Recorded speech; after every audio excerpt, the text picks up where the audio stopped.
comentar no vídeo antecedente que, além do resultado orçamentário, que estão no relatório resumido de execução orçamentária, nós temos também o resultado primário, que já estudamos, já sabemos o que é, o esforço do governo para diminuir o crescimento da dívida, para diminuir a dívida, para diminuir o endividamento público, né?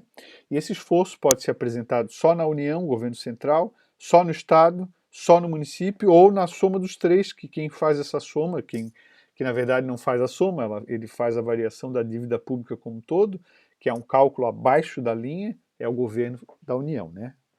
Então, no relatório resumido de execução orçamentária, você tem vários demonstrativos, eles estão listados nesse slide aí. Um deles é o balanço orçamentário. O que é o balanço orçamentário? É o confronto das receitas executadas, recebidas, com as despesas executadas empenhadas. E a diferença dá o resultado orçamentário. E aqui também você tem um demonstrativo do resultado nominal e demonstrativo do resultado primário. Como o professor falou, tem muitas outras informações que está listado aqui, tá? Mas, para fins dessa explicação, nos interessa apenas esses três, tá? Vocês terão disciplinas que tratarão sobre os outros também. Vão tratar sobre todos, na verdade. Aqui nós temos uma imagem simplificada do balanço orçamentário. Então você tem a previsão inicial, a previsão atualizada, ou seja, normalmente você edita a lei do orçamento, a LOA, e ela é atualizada ao longo dos anos, porque o governo precisa de mais dotação orçamentária para a saúde, para a educação, sei lá para quê, e aí manda alterações, o Poder Legislativo aprova, e aí existe uma coluna aqui da previsão atualizada, né? Não é atualização monetária, é atualizada com base em lei, né? E aqui você tem o que é realizado ou executado, a mesma coisa, realizado ou executado, no bimestre e até o bimestre. No bimestre, porque isso é bimestral. Então, se você está no primeiro bimestre, as duas colunas vão ser igual. Se você está no segundo bimestre, no bimestre é um valor, até o bimestre é outro, não é? Então você tem a diferença do que você tem a realizar em relação à previsão atualizada. Você tem as receitas, o que a gente aprendeu, receita tributária, impostos, taxas, contribuições. Receita de contribuições, aquelas que financiam a Seguridade Social, saúde, previdência e assistência. São as despesas com assistência social, saúde e previdência. Pessoal, estou repetindo isso aqui porque isso tem muitos exercícios na lista e volta e meia eu pergunto isso em prova. Não sei se esse ano eu vou perguntar, porque nos últimos anos eu perguntei muito por causa da questão da reforma da Previdência e era muito útil a pessoa entender, o aluno entender essa relação. Mas igual é importante você saber as receitas de contribuições, contribuição patronal, contribuição sobre lucro líquido, contribuição pessoal, previdenciária, tá tudo aqui. PIS, COFINS, né? A gente vai estudar sobre eles depois, nos próximos assuntos, sobre esses tributos, né? Ó, receita de capital, operação de crédito, alienação de bens, já vimos tudo isso, amortização de empréstimo, né? Aquelas pessoas que, no fundo habitacional, que pagam para o governo municipal, por exemplo, transferências, ó, outras receitas de capital. E assim também as despesas, ó, despesas correntes, despesas de capital, já vimos isso. Grupo de natureza de despesa, despesa de pessoal em cargos, juros em cargos, outras despesas correntes. Veja, juros está aqui por quê? Porque estão falando de resultado orçamentário, não estão falando de resultado primário. Se fosse resultado primário, ele não poderia entrar na conta, né? Despesas de capital, investimento, inversões financeiras, amortização de dívida. E aí vai, ó. Amortização de dívida, taranã, taranã. Igual o que o professor falou, no bimestre até o bimestre. No bimestre até o bimestre. Vejam que na despesa você ainda tem um nível de detalhamento maior. Há uma coluna que fala, duas colunas que falam sobre despesa empenhada, que é o que vale para fins de resultado orçamentário, e a despesa liquidada. Você lembra a diferença? A despesa liquidada é aquela que você já tem concluído o direito do credor. O credor já tem direito de receber, porque ele já entregou o produto ou serviço e alguém liquidou a despesa. Botou na nota fiscal, certifico a entrega do serviço ou da mercadoria, né? Por exemplo, quando o governo, o Tribunal de Contas vai verificar se o governo aplicou em saúde e educação, ele olha a despesa liquidada. É óbvio, pô, porque senão você cria bota lá uma nota de empenho, a despesa não houve ainda prestação de serviço. Quando você quer, assim, você gastou dinheiro com educação, pagou a ampliação da biblioteca, pagou não. Você comprou mais livro, você pagou não, contratou mais, como é a ampliação da sala de aula, quadro, projetor.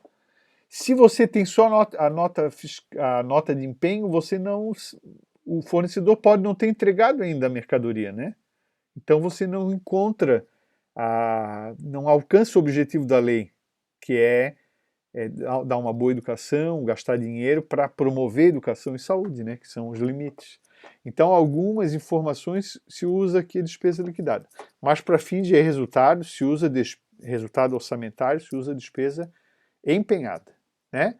E o resultado primário, que a gente já estudou, já expliquei, diferença entre receitas e despesas primárias, sua apuração fornece uma melhor avaliação do impacto da política fiscal em execução pelo ente da federação e é o esforço para diminuir o crescimento da dívida. Resultado nominal, variação da dívida fiscal líquida. O objetivo é medir a evolução da dívida fiscal, a qual pode ser melhor entendida na apuração do resultado nominal, né?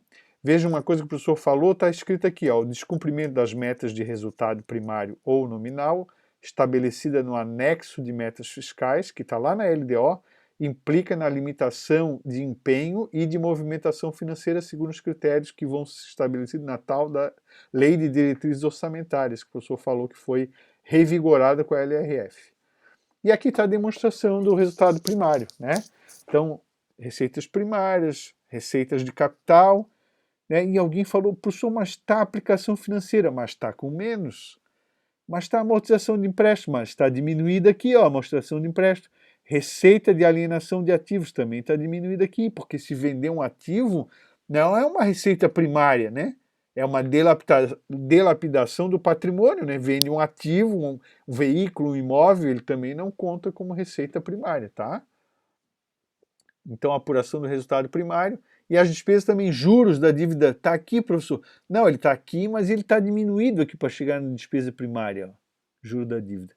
E aqui nas despesas também, quer ver? Ó, a gente diminui concessão de empréstimo, diminui a aquisição de título de capital já integralizado e diminui a amortização de dívida. Está aqui, ó, os numerozinhos que são diminuídos, né? E aí você tem um resultado primário. E esse resultado primário, então, né, a dotação no bimestre e no período. E esse resultado primário, você confronta ele com a meta fixada na LDO, Lei de Diretrizes Orçamentárias, está escrito aqui.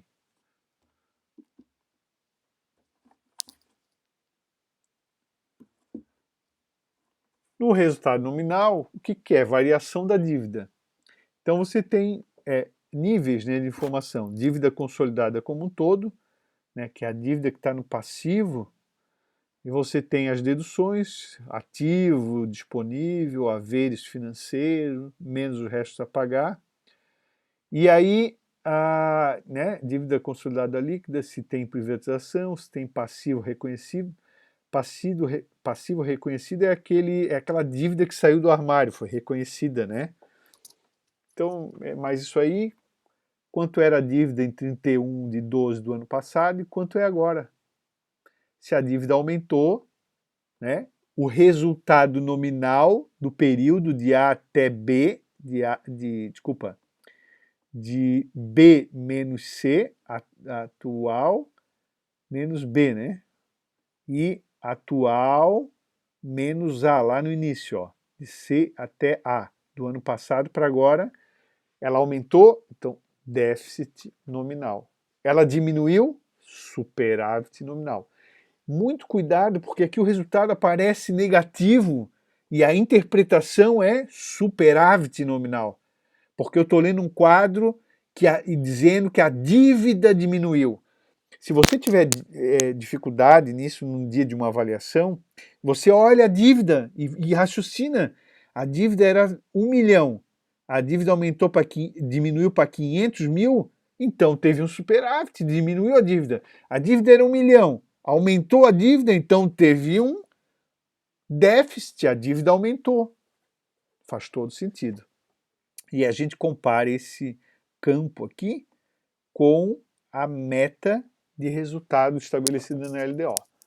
Se a meta foi alcançada ou não. Se não foi alcançada, tem repercussões conforme a gente já leu, né? Ok, pessoal? Basicamente isso é o assunto desse módulo, dessa unidade, com bastante informação. Você que não é mais da área assim muito quant, né? Nós estamos falando sobre finanças públicas e esse assunto é muito diferente do seu normal. Então, é importante que você faça os exercícios que o professor indica na apostila. Tem alguns exercícios práticos, né, para você pesquisar a situação do Estado e pesquisar a situação do município que você pretende estudar e apresentar os resultados ali naquelas folhas. Só para terminar, existe um outro relatório, que não é objeto de estudo agora, chamado Relatório de Gestão Fiscal, só para você saber. Nesse relatório de gestão fiscal, a gente estabelece ali o Estado, o município, demonstra a despesa total com o pessoal, a despesa com a dívida consolidada imobiliária, se tem e quantos são as garantias, as operações de crédito que foram contratadas no período e indicação de medidas corretivas se ultrapassar os limites, demonstrativos adicionais do último quadrimestre, que assim, no último quadrimestre, o gestor tem que ter uma preocupação maior para não passar problemas adiante, né, para o ano que vem. Então, montante das disponibilidades de caixa, inscrição em restos a pagar. Resto a pagar é contas a pagar, então se aumentam muito as contas a pagar, isso é um problema, né? Só que essas informações que o professor está falando agora no relatório de gestão fiscal não é bem o nosso objetivo. Nosso objetivo mais era resultado primário, que foi mostrado, resultado nominal, que foi mostrado, resultado orçamentário. Esses três você tem que saber, tá certo? E daqui para frente, além dos exercícios de resultado não são muitos, são bem poucos. Portanto, você tem que fazer todos e tirar as dúvidas nos momentos em que teremos pelo Teams, onde teremos as aulas síncronas, ao vivo ali, né? Telepresencial, mas ao vivo, tá certo? Então, bons estudos a todos. Ficamos por aqui em relação a esse tema.